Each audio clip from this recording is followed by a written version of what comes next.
विजयनगर के राज दरबार में तेनाली रामालिंगा अपनी तेज बुद्धि और चतुराई के लिए मशहूर था, लेकिन राजगुरु थत्ताचार्य उससे बहुत गुस्सा रहते थे।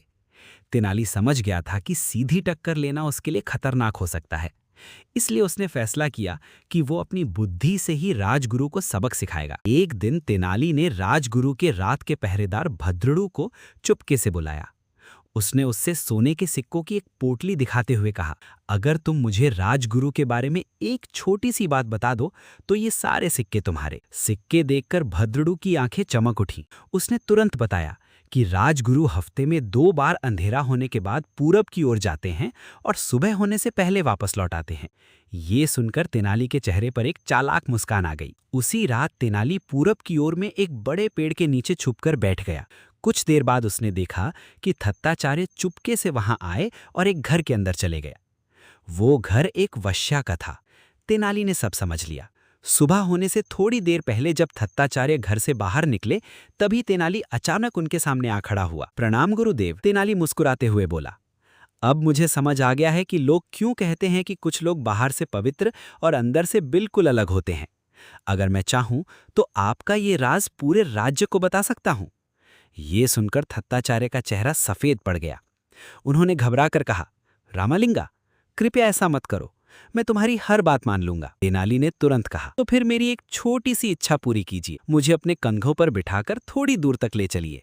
अपनी इज्जत बचाने के लिए थत्ताचार्य मजबूर हो गए। वो तेनाली को कंधों पर बिठाकर चलने लगे। लेकिन तेनाली तो तेनाली था। जैसे ही वो महल के पास पहुंचे, राजा रयालू ने अपनी बालकनी से ये अजीब दृश्य देख लिया।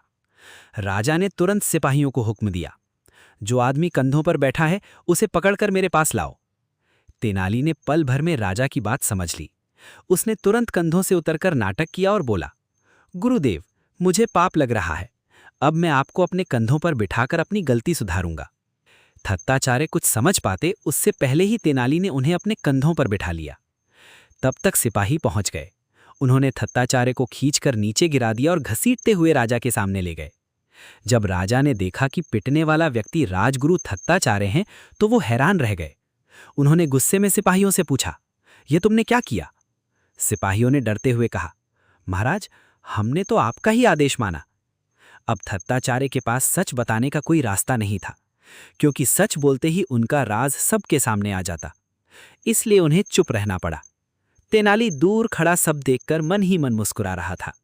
उसने एक बार फिर साबित कर दिया था कि बुद्धि और समझदारी से बड़े अहंकार को भी हराया जा सकता है। इसीलिए कहते हैं, ताकत से नहीं, समझदारी से जीत हासिल होती है।